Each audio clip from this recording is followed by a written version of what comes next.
stop, y'all. I was gonna hit the bed and then do the explosion effect, but I'm not gonna do it. What's good, guys? Welcome back to the channel. I was gonna pounce on the bed, but I live on the second floor now since I moved, so I ain't trying to be rude. Dude just moved in downstairs, you know what I'm saying? He a veteran too. He probably got some John Wick skills.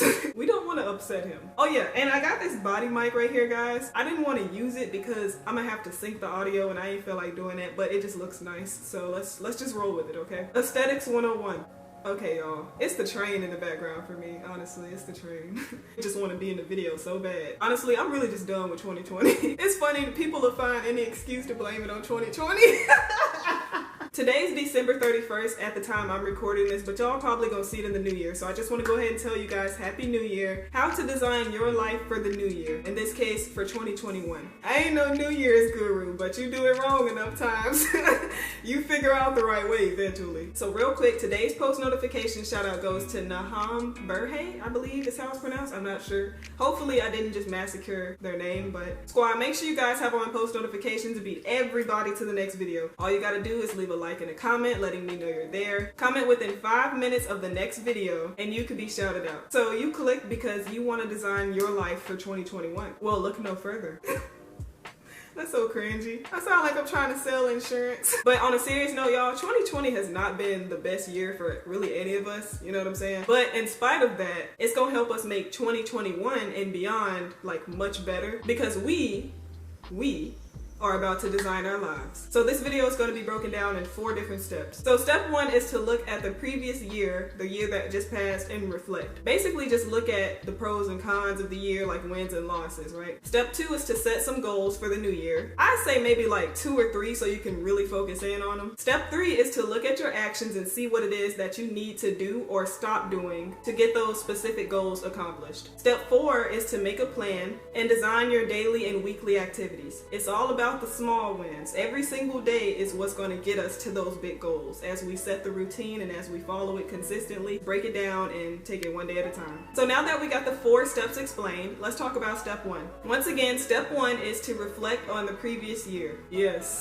the best part. 2020, yes. The dreaded 2020 that nobody wants to look back on. Even I said it in my last video. I was like, for fucking what? Like, and honestly, we really don't even have to get that deep. All you really got to do is just think about and look at what you did. Like anything that you enjoyed, that you liked, you can consider that to be like a win. And the things that you didn't like, maybe some actions or some certain things that happened this year that you just wasn't cool with, like you can look at that and just label it like a loss. And you can just set it in categories, right? Like for example, I'd say like some wins for me this year are I got my first apartment this year. I got a better paying job. I've grown a lot like in character in spite of everything that's happened this year. Like it's been a lot of chaos. And the not so good part, the losses for me, I would say are I had some toxic like friendships and relationships that I really didn't need. I mean, I knew I didn't need it. You know how you just know you in something toxic, but you're in it and you just try to make it work, but it's like you just can't, like you try to make up 40 excuses and justify what other people do and things like that. You really just have a blind spot. After a while you just gotta be like, okay, you know what I'm saying? I love you, but I love me more. But honestly though, I learned a lot from those relationships. So I guess I can't really say it was bad or considered a loss if it worked out for my good. Like, y'all get what I'm saying? Another win for me is getting sidetracked on social media. Man, that is a huge win. Because I feel like a lot of people struggle with that because social media is designed to hook you, Like I used to be glued to the screen like a mindless bot and I'd just be and it's like I don't have a filter or I don't design what I would like to consume. So anything can just come into my spirit, my energy. You see shit on social media. Like, it's just like, bro, I'm not even guarding my spirit. I'm just letting anything get in my spirit. And then I could be using that time to do something more productive. And there was a point in time where I would just mindlessly go on social media just to like scroll, just to see what other people doing and like just to get out myself. But now recently I would go on Instagram and I have intentions of doing something specific, like go to my page, make a post, go to a specific page for a specific reason, right? But sometimes I would still forget so fast when I go on it, like because of the explore page. And like I said, the way social media is designed to keep you hooked, it's like Walmart. Like you go in for one thing, but you come out with a whole buggy. And like I have gotten better, but it's still not where I would like it to be. And so I was actually considering hiring somebody like to take over my social media. But for now, what I do is I narrow my time down on social media. I give myself an hour and a half a day for social media.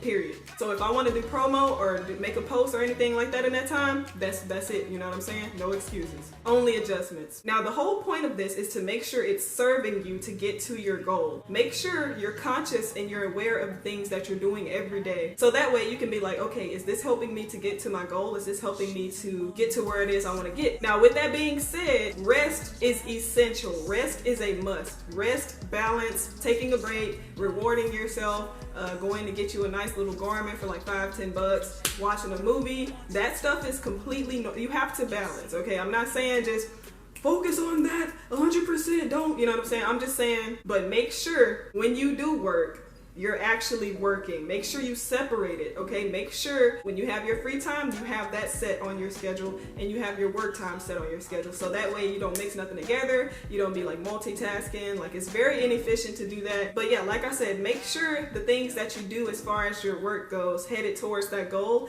is strictly serving you to get to that goal. Like, think about, okay, your friend hit you up, but you got on your schedule that between 5 to 6, you about to do some promotions and try to get your page or whatever you're trying to promote out there, like music, whatever you do, art, anything like that. You doing promo right now. You know what I'm saying? You doing your thing. And let's say your friend hit you up at like 5:15 and they be like, hey, you trying to go to blah, blah, blah. Now at 6 o'clock, you gonna be free. But between 5 and 6, let your friend know. Just be like, I'm busy doing blah, blah, blah right now, right? You honestly, you ain't even gotta tell them what you're doing. You could just tell them or not. However you want to deal with it is up to you, okay? But the whole point of it is to make sure you stick to the schedule as best as you can. Now, it's completely different if it's like a serious emergency or something, but if it's not top priority and you already have your schedule set, but the people that really do care and support you or whatnot, like, they'll work around that if they really understand, okay? But yeah, like I said, make sure your schedule serves you. The whole point of you working to get to your goal is so that your time and everything else serves you and not the other way around. But the way that I actually keep my energy, you know what I'm saying, like protected, and I try to keep it as positive as possible,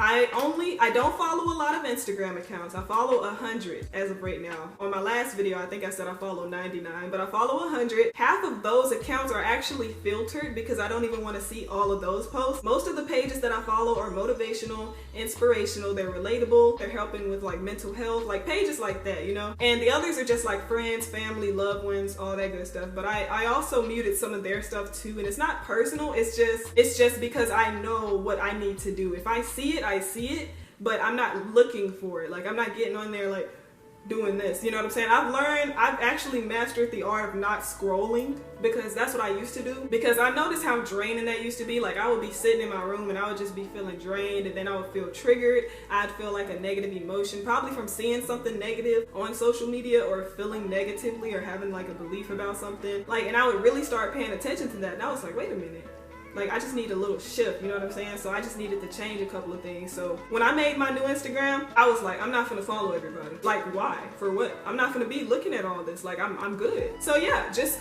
filter out what it is that you'd like to see on social media. If you don't feel like it's supporting you or helping you, I do recommend that you just, you know, cut it out, you know what I'm saying? Just ask yourself, like, does this benefit me in any way, shape, or form? If it doesn't, cut it. And not only social media, real life relationships. That's another thing that would drain me sometimes, guys, because it would be one-sided. I would always be the person that they would come talk to about something. Generally, it wouldn't be to solve it. It would be just to, it would be like to continue to do the same thing. You know, I know you're human, but it's like, if I see that you're not actually trying to put in the effort to change, then what's the point of me sitting here trying to give advice and talk to you? And so I really, honestly, I just had to let a lot of those people go. Like, and on top of that, guys, if you give somebody so much effort and they're not giving you half of what you give them, let's just keep it a buck. It's not helping you. It's really just draining you. It's taking energy from you that you need for your damn self. You get up and you watch your motivational video, you get a phone call from your homegirl talking about, Scott, guess why so-and-so, eat girl, you just, oh. People just come in and start dumping their shit on you. So let them keep that shit over there. Like,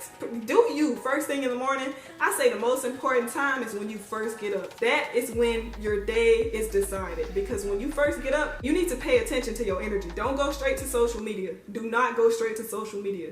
Take your energy, listen to something motivational, listen to a sermon, like listen to something positive, listen to positive affirmations, find something that pushes you, that motivates you. First thing in the morning when you get up, prime your mind, literally. That's what I do every day. So now that I do that, my energy has been so much different. Even when shit happens throughout the day, it's so much different because it's not like it started that way. Like I design how I want my energy to be. So yeah, if it's not serving you, move it. That goes for social media and interpersonal relationships as well. Once you cut that stuff out, then you can start adding in the people that you need in your life, like people that actually drive you and motivate you, and you keep those people close to you because that's what you need. I love to listen to Eric Thomas. I love to listen to Stephen Furtick. He's a great preacher. And then just general motivational compilation videos where they have different speakers like Les Brown, Zig Ziglar, you know, people like that. So yeah, step one is to reflect, take the wins with you, and drop the L's. And that's it. Now, step one was the longest step. I know that was a lot, but step two, we're moving on. Step two is to set some goals. I think I said like 2 or 3 so you can really just focus in on them. That way you won't be like all over the place this year and feel overwhelmed. Some of the goals that I have planned for this year so far: to drop my EP, to stream some gameplay on YouTube, because I usually do it on Twitch, but I wanted to do it on YouTube because the community is much bigger, and that's really just where my community mainly is. So like I love YouTube, you know? And I also want to drop more skits and just videos in general, because I really wasn't the most consistent this year, honestly. Like I was all over the place this year, guys. But yeah, whatever your goals are, just really sit there, think about it, you know, give yourself some time to really process it, write it and make it plain, you know what I'm saying? Just write it down, jot it, be very specific. Don't say like something broad, make sure it's very specific so that way you know exactly where you're going. I would rather go somewhere slowly than to go nowhere fast. Now, step 3 is to look at your actions and see what your activities are so that you can really sort them out so that you can achieve those goals. Now, once again, it's basically just your actions, like what you need to do or stop doing to accomplish those goals. And I'd say a great way to figure that out is to just look back at step 1, because I know we just talked about it, like when we just took inventory for our wins and our losses. And at the very least, we definitely want to work towards cutting the losses, right? And also pay attention to the wins and how they came about in the first place. Like, what did you do to get those wins, and like how did you make it happen? Like, did you plan it? You know, like really try to study what you did when that happened, and like that should really help a lot. So step 4 is to design your daily and weekly actions with a plan. Because once again, if we take control of the daily routine, it's going to get us to those big goals. Now, of course, depending on your goal, each routine and set of actions will be different. So what I recommend is getting a planner with a good line out so it can help you. It really does help with sorting things out and breaking it down. So prime example, in my planner, it asked me to name 3 things that'll help me achieve my goals for the week. And a big one that we just discussed was, I was just saying how I set an hour and a half as my time limit for the day on social media, and that actually will help me achieve my goal because I'm using that time more efficiently and I'm not just mindlessly getting sidetracked. Now in here I actually put 1 hour on social media, but I changed it to an hour and a half because I was like, you know, I didn't want to be too irrational. So I know how important my time is because using it more efficiently will help me to get to where I'm trying to get. So yeah, planning does help a lot. At first I was writing in my regular journal, like always trying to plan, but this design helps a lot. So if you do get a planner, I recommend you get one with the design and not just blank. So all you have to do at that point is just fill it in, you know what I'm saying? If y'all haven't seen the planner, this is it. I actually put it in my previous video, the one I just did,